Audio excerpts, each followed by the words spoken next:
Hello everyone. This is the second part of chapter 12 where we discuss the monitoring, pay for performance and also different performance measurement techniques. You should realize that the amount of compensation that is paid to the executives may be less important than how it is structured. The compensation package should encourage managers to maximize shareholders' wealth. That's the most important point. Compensation could be based on input, for example, the manager's effort, or an output, for example, income or the value added as a result of manager's decision. But you understand that input is difficult to measure. So, for example, how much effort manager gives? How do you calculate this effort? This effort is not observable. That's why compensation must be measured on an output basis, on a verifiable result. Trouble is results depends not just on manager's contribution, but also events those are outside manager's control.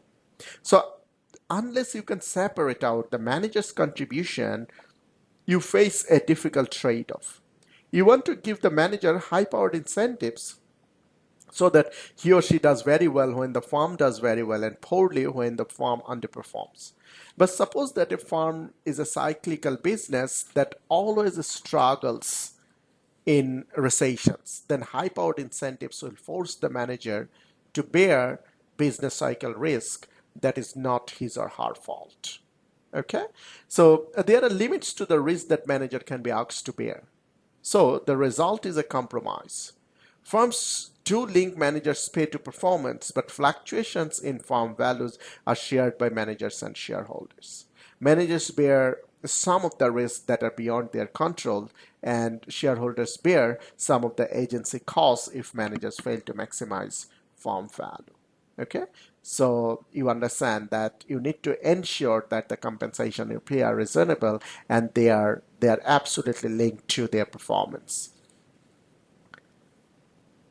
You understand that even if you design a very good compensation package, some agency costs are inevitable. Most major companies around the world link the part of their executive pay to their stock price performance. This compensation generally is one in any of the three forms, like stock options, restricted stock, and performance shares. Restricted stocks means a stock that must be retained for several years. So as you see, you get the stock, but you have to hold them, say, for 3 years, 5 years, or 7 years until you are able to sell them. And performance shares are awarded if company meets an earning or other target. Stock options give managers the right, but not the obligation to buy their company's shares in a future date at a fixed exercise price. Usually the exercise price is set equal to the company's stock price on the day when the options are granted. So if the company performs well and stock price increases, the managers can buy shares and cash in the difference between the stock price and exercise price. However, if the stock price falls, the manager leaves the stock options remain unexercised. So you can see that the advantage of tying compensation to stock price. When a managers work hard to maximize firm value, she helps both the shareholders and herself. But compensation via options or restricted shares also has few limitations. For example, the payoffs depends on the absolute change in stock price, not the change relative to the market or to stock price of other firms in the same industry. Thus, they force the manager to bear market and industry risk, which are outside manager's control. The second difficult issue is because a company's stock price depends on investors' expectation of future earnings, rates of return depend on how well the company performs relative to this expectation. Suppose a company announces the appointment of an outstanding new manager. The stock price leaps up in anticipation of improved performance. If the new manager then delivers exactly the good performance the investor expected, the stock will earn only a normal rate of return. Why? Because the expectation of good performance was already reflected. In this case, a compensation scheme linked to the stock return after the manager starts would fail to recognize the manager's special contribution. The third point is incentive plans may tempt manager to withhold bad news or manipulate earnings to pump up a stock price. They may also be tempted to defer valuable investment projects if the projects would depress earnings in the short run. And last of all, some compensation schemes encourage excessive risk taking. Suppose a possible deal comes up that could make or lose $100 million. You are about to reject it. But then you think of your stock options and realize that you can't lose. If the deal comes off, the stock price will rise and your option will be worth a packet. If it is not, there is nothing to lose. So it may tempt you to take excessive risk.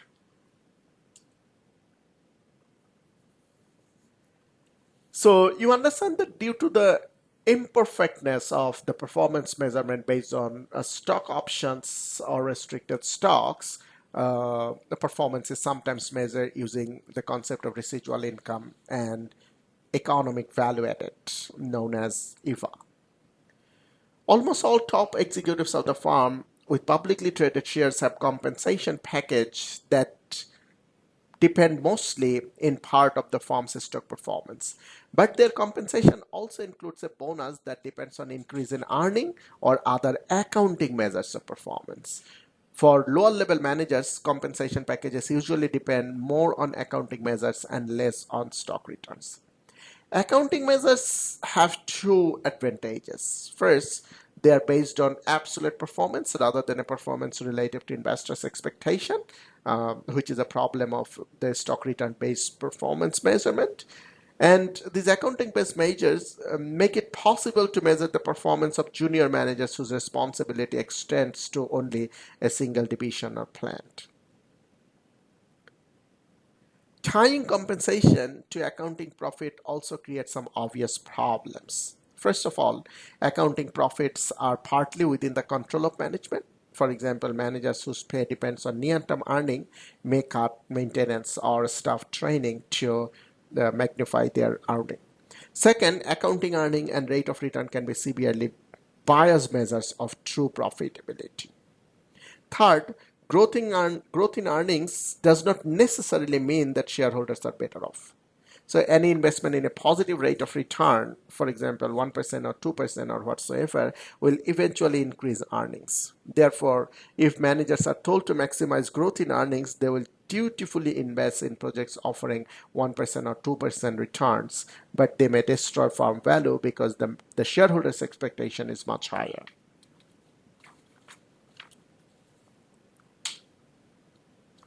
Now, how do we calculate this residual income and economic value added? First of all, you can see that we have an income statement. So we have income, cost of goods sold, selling and general administrative expense, and net income. And this is our balance sheet. You can see assets, net assets, other assets, and total assets. So once this is the case, we learned about return on investment previously. So return on investment is the profit divided by total asset. You can see our net income was 130 and our total asset was 1000. So this is our return on investment that we learned previously. However, you know that in chapter 5, we rejected this return on investment as a measure of capital investment because we argued that it's not a good technique for measuring capital investment projects' performance.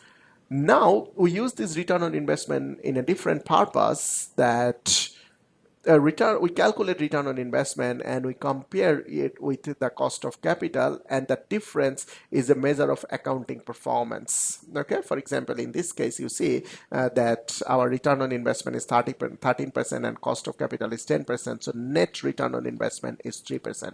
So that's an indication of the value addition to the company, because a project with a net return on investment 3% indicates that its return exceeds the cost of capital. And another one is the economic value added, that also is a measure of performance, management performance. The residual income is net dollar return after deducting the cost of capital. So in the return on investment, we consider it in terms of percentage, and economic value added, sort of similar concept, but it's in percentage form, in dollar return, in dollar return form. Again, I say net return on investment is percentage form, and economic value added is in dollar return form. So how do we calculate it?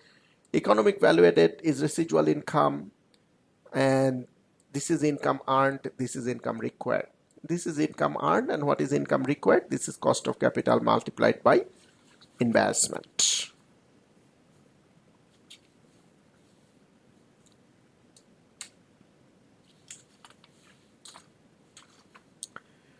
So for an example, you can see that cost of capital was 10%. We already know that. And how do we calculate our residual income? This is our earning, 130. I think you didn't forget it. This 130, that is our net income.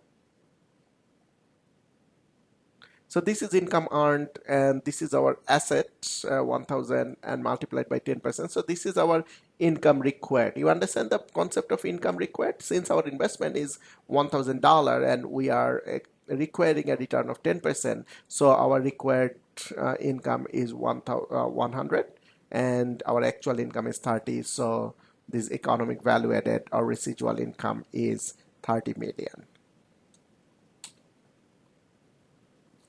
Another relevant concept is economic profit. Economic profit is capital investment multiplied by the spread between the return on investment and the cost of capital. So you will see that effectively we get the same result. This is economic profit, which is this, the spread between the return on investment and the required return. So this is our required return, this is our return on investment multiplied by capital investment, so which is our economic profit. And you can see our capital invested was $1,000, return on investment was 13%, and required return was 10%. So economic profit is 30 million. I think you remember that our economic value added was also 30 million. So what is my point actually? As we have said that although typically companies tie the management performance with the stock return, however, for the mid-level or lower-level managers, companies typically use these accounting measures: the return on investment, economic value added, or economic profit.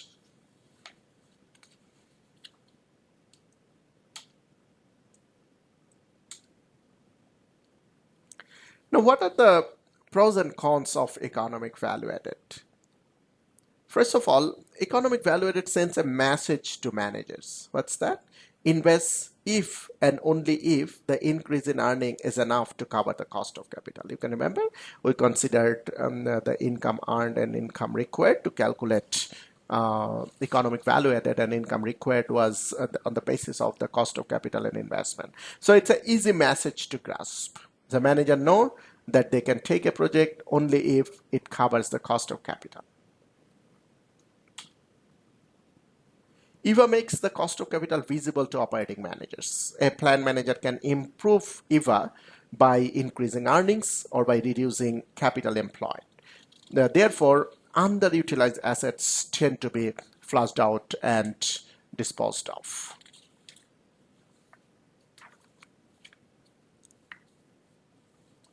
Now, if the purpose of the manager's remuneration to her business profitability, it is clearly better to use EVA than accounting income, which takes no account for the cost of capital employed.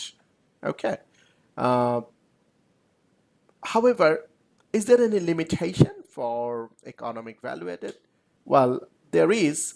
The first one is EVA does not measure the present value. You understand that EVA is based on the absolute dollar amount, okay, rather than the economic value added.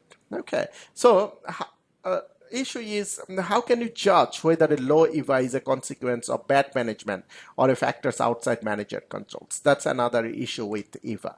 Okay. So the deeper you go in the organization, the less independence the managers have, and therefore greater the problem or measuring their performance. So the two main issue is EVA does not consider the present value, I mean the time value of money, and also you cannot segregate the management performance with the factors those are beyond the manager's control.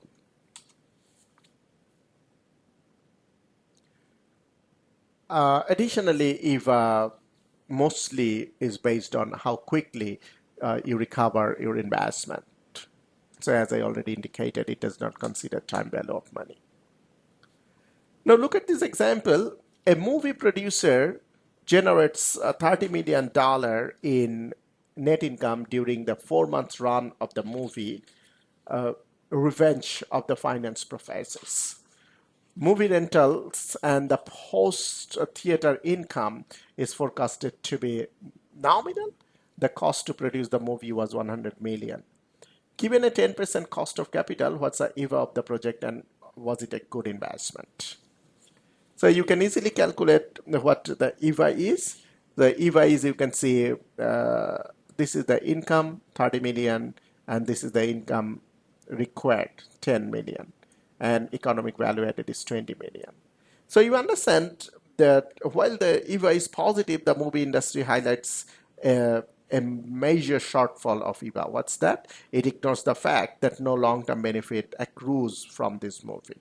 Thus, the positive EVA is misleading. Although the positive EVA may tempt you to accept this, however, it's misleading. The project is a loser.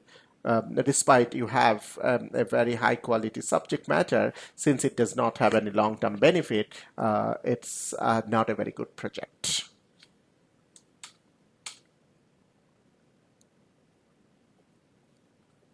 Now, accounting measurement, let's just think for a moment about how profitability should be measured in principle. It is easy to enough to compute the economic rate of return for a common stock that is continuously traded. We just record cash receipts, dividends for the year, and the change in the price over the year and divide by the beginning price. You are familiar with this formula. So this is the cash receipts and this is the change in the price divided by beginning price. So this is how we calculate the return for a stock. The numerator of the expression of the rate of return is also called economic income. You can see this part, the numerator is also called economic income. So what is economic income? Economic income is cash flow plus the change in present value. Okay, cash flow plus change in present value. So the rate of return is the cash received divided by change in present value divided by beginning present value. So how do we calculate change in present value? This is the present value at the end of the year and this is the present value as the beginning of the year. Okay, so this is how we calculate rate of return. Now you need to compare the economic and accounting measurement. So in economic measurement, what we do is we have cash flow plus change in present value. Okay, so change in present value is cash flow minus economic depreciation. Whereas in accounting, it's cash flow plus change in book value. So this is important to understand. This is change in book value, and this is, in the case of economic one, this is change in present value. Okay, and another difference is cash flow minus accounting depreciation, and this is cash flow minus economic depreciation. And as we calculate return in economic income, it's present value at the start of the year and it's book value at the start of the year.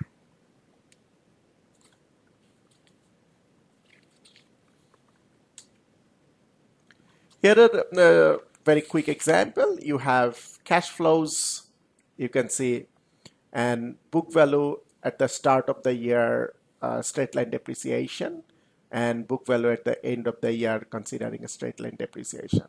So this is the book value. You can see this is the book value at the beginning of the year, and this is the book value at the beginning of year 2, and this is the book value at the end of the year. Okay, now book depreciation. Okay, this is book depreciation, and this is book income, this is book return on investment, and this is forecasted economic value added. How do we calculate this forecasted economic value added? It is the book income, this is book income, and minus, you see, this is the beginning book value, which is 1000 multiplied by the required rate of return. Required rate of return is 10%, which is 100. So book income, which is book income, minus this required income, as you can remember previously we have. So this is the forecasted value add, the forecasted economic value added. We calculate similarly for the other years. And this is economic income example. So as usual, we have cash flows, present value at the beginning of the year and present value at the end of the year. So what's the difference? Previously, we had book value at the beginning of the year and book value at the end of the year. Now we have present value at the beginning of the year and present value at the end of the year. Okay, and then we have economic depreciation, and finally we calculate economic income. And as we have economic income, now we can calculate economic value added in the similar way. This is our economic income minus this is the present value at the beginning of the year, 1000 into 0.10. So this is our income and this is our required income, and our forecasted EVA is 0. So this is how we calculate our forecasted economic value added, considering economic income and considering the book income. I mean the income based on book value or the economic income. Okay. So I believe these points are clear to you, and this is the end of our discussion on this chapter. And don't hesitate to let me know if there is any problem. Thank you very much.